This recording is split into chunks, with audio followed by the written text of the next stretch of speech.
Al momento de entender el comportamiento de los materiales desde una perspectiva de elongación, ¿cierto?, de deformación elástica, plástica o cómo se comporta en ruptura, tenemos que entender y diferenciar, ¿cierto?, la deformación del alargamiento, ¿cierto?, y de la longitud. Entender esa sutileza.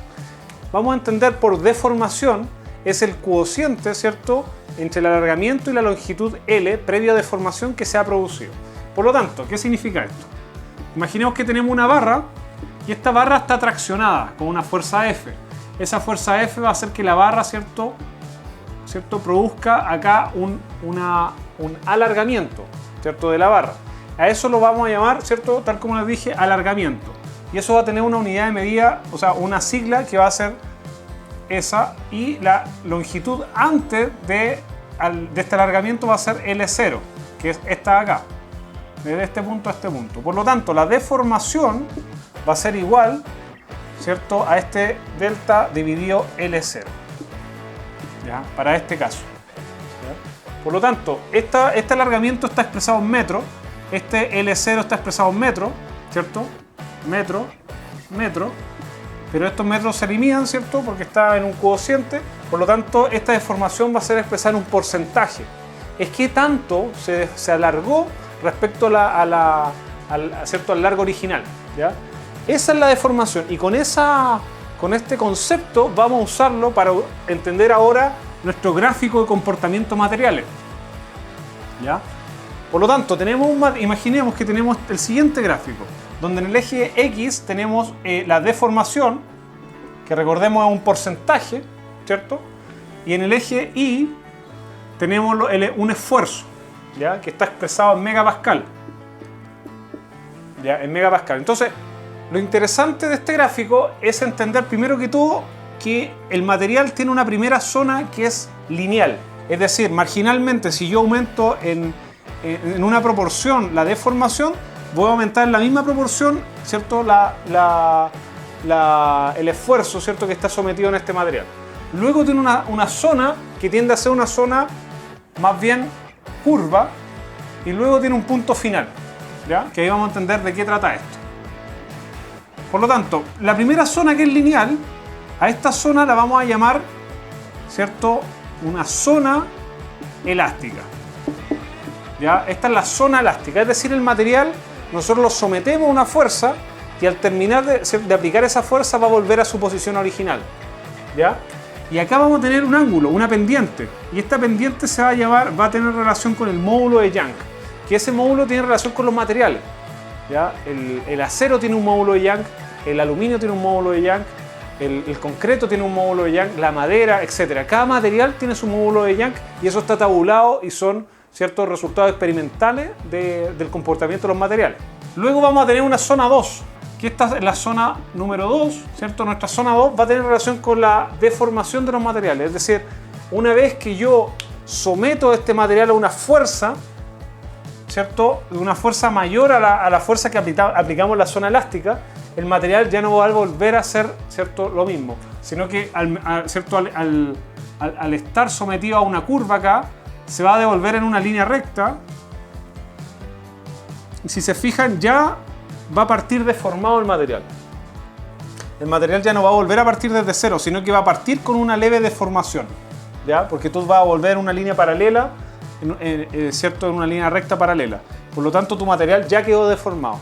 Y si tú multiplicas esa fuerza y sigues, ¿cierto?, aplicando mayor fuerza a la fuerza que se resiste la zona plástica, va a llegar a la zona ruptura. Es decir, el material, imaginemos nuestra misma probeta, que está sometida, ¿cierto?, a una fuerza F, que ya se alargó a lo mejor de una forma donde ya quedó, imaginemos que incluso se deforma de una forma muy irregular, pero si tú sigues aplicando esta fuerza F, ¿cierto?, va a llegar un momento donde el material simplemente se va a cortar, ya que es lo que pasa en los ensayos de probeta.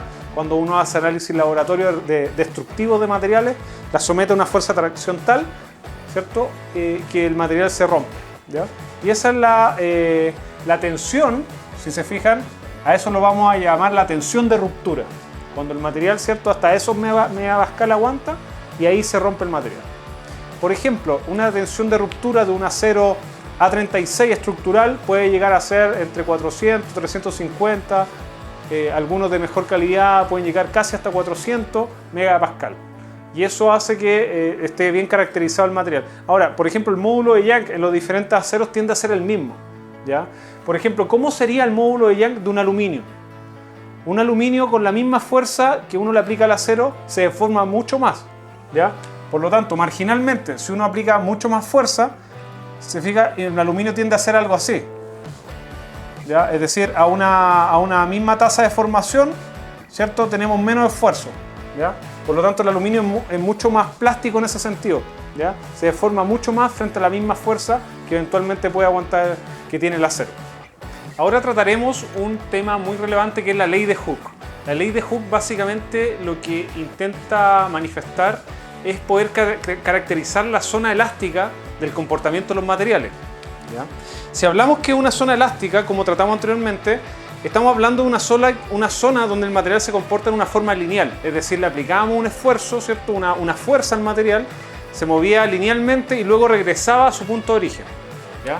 Si es una forma lineal el comportamiento, es decir, rige simplemente una ecuación de una recta, ¿cierto? Donde y es igual a mx, ¿cierto? Donde y estamos hablando de la coordenada en el eje y, ¿cierto? Y x es la coordenada en el eje x y m es la pendiente, ¿ya? Aquí vamos a tratar de que m, ¿cierto? En este caso, m va a ser el módulo de Young, ¿cierto? Es la pendiente de nuestra recta. X vamos a hablar con la deformación, ¿ya?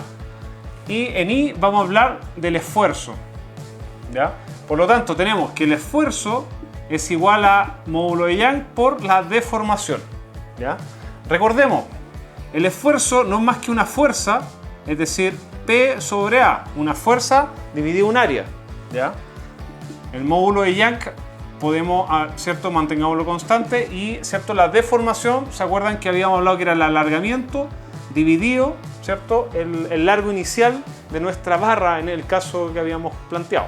Luego, despejando estas variables, nos damos cuenta, ¿cierto? Que el alargamiento es igual a, ¿cierto?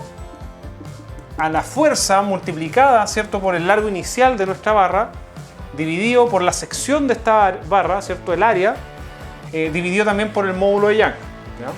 Recordemos que lo que era, ¿cierto? La fuerza dividido el alargamiento, el esfuerzo, ¿cierto? El esfuerzo. Entonces muchas veces también se expresa que el alargamiento es igual al esfuerzo por el largo inicial, ¿cierto? Dividido el módulo de Young.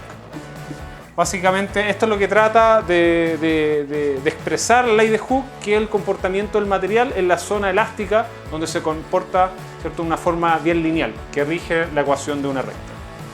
La energía cinética es la energía que contienen los cuerpos que se encuentran en movimiento, es decir, que tienen una velocidad asociada, ¿ya? Imaginemos, bueno, primero que todo, esta es la ecuación de energía cinética, que es la masa por la velocidad al cuadrado dividido 2, ¿ya? La unidad de medida de esta energía es joules, ¿ya? Como primer punto, tenemos esa medida como un sistema internacional, ¿ya? Por otro lado, veamos un caso ejemplo. Imaginemos un vehículo, ¿ya? Donde este vehículo tiene una masa de 1000 kilogramos, ¿cierto? Y tiene una velocidad de 20 metros por segundo, ¿ya? Y se encuentra en este sentido. Ahora bien, imaginemos ahora, ¿cierto? Un camión que viene en sentido contrario, ¿ya? Y tiene una masa de 10 toneladas, es decir, 10.000 kilos, y una velocidad igual que la del vehículo, es decir, de 20 metros por segundo, ¿ya? La energía cinética de este vehículo es masa, que es 1000 kilogramos, por la velocidad al cuadrado, que es 20 al cuadrado, dividido 2, ¿ya? Y eso nos da como resultado, ¿cierto? La energía cinética del sistema, que básicamente son 200.000 joules, ¿ya? Por otro lado, tenemos el camión, que nuestro camión tiene una energía cinética, que es la masa, el primer punto, que es 10.000 kilos, por la velocidad, que es 20 metros por segundo, al cuadrado, dividido 2, ¿ya? Eso nos da la energía cinética del camión medida en joules, ¿ya? Y aquí nos vamos a dar cuenta que tenemos una energía cinética que es de 2 millones de joules.